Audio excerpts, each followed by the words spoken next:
My name is Michael Mastro. Welcome to my YouTube channel, Vastu Creations. Um, Please join.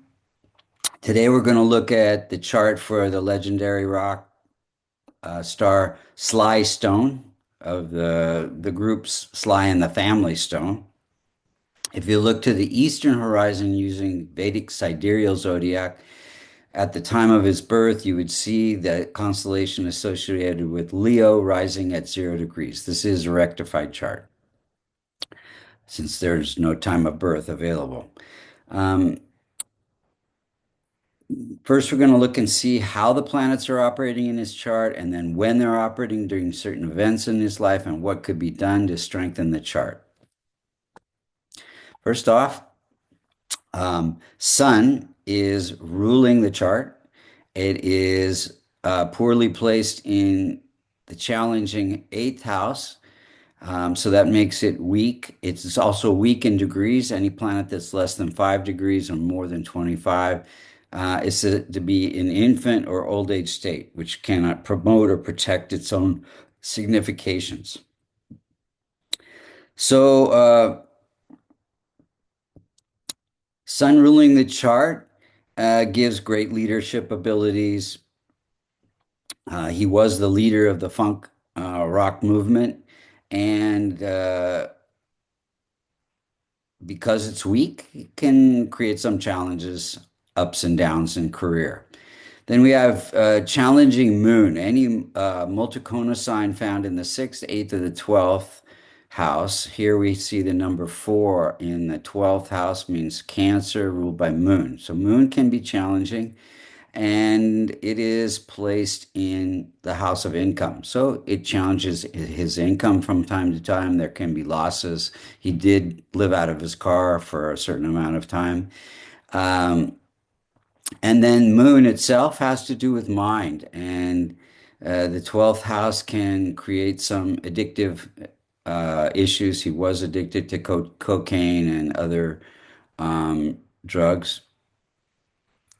Then we have weak placement Mars. Mars is ruling the ninth house of good fortune and luck.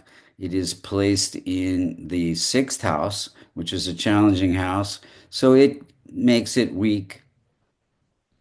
And he did, when you have a weak Mars, it can affect your temper. He often, in many of his concerts, would walk off stage if he didn't like something. And I was there at a concert, and I think it was in 1968, where, yeah, he did one song and then walked off the stage singing, "I Got to Take You Higher." And then Mercury, but it did give him some ambition to be successful. Being in the sixth house uh, creates conflicts. He had a lot of conflicts within the band itself. Mercury, wealth through singing. So Mercury is ruling the house of wealth and stability in relationships. It is placed in the seventh house. So his wealth came through his singing and partnerships. Second house has to do with the voice and sitting in that house of partnerships, partnerships with the band members, with his agent, etc.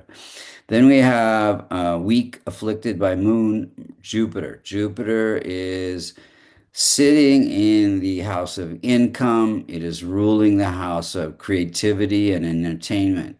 So it connects income with being able to entertain, um, but it is afflicted by moon. So again, brings some challenges to career. Then we have weak placement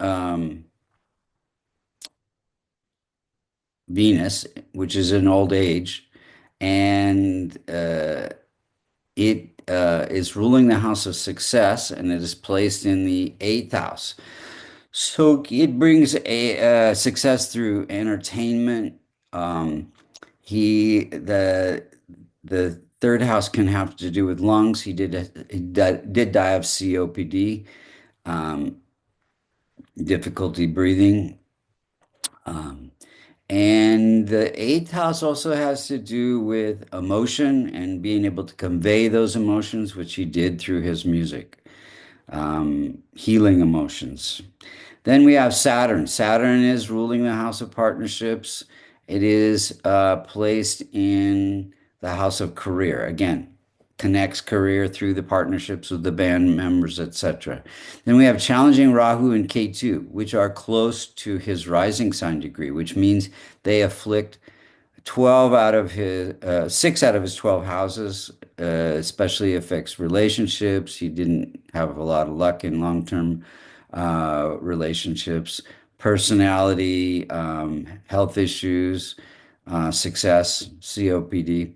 Now, let's look at the timing of events. So, in 1967, he came out with the band Sly and the Family Stone, and the song "Have to Take You Higher," and also "Dance to the Music," which were both big hits.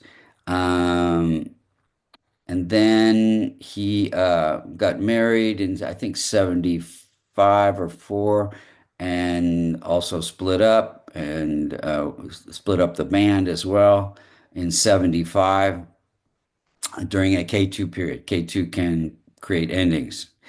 Um, then in 83, he was arrested for possessing drugs during a Rahu period. And 87, he had a really bad fall, which broke his neck. And you see in a lot of pictures, more recent pictures, his head is kind of tilted to one side because of that. That was also during a K2 period, which can create accidents. He died June 9th, 2025, during a moon Rahu period.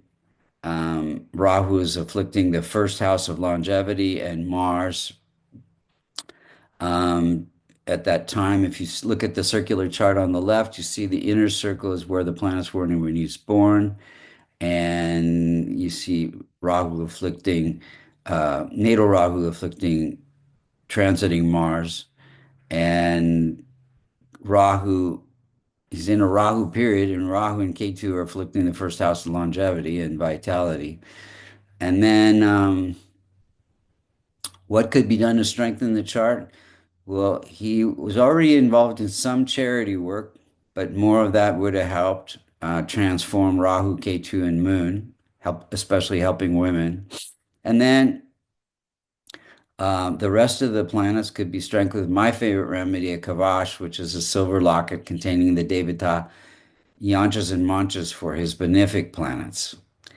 Um, Thank you so much for listening, and condolences to his family.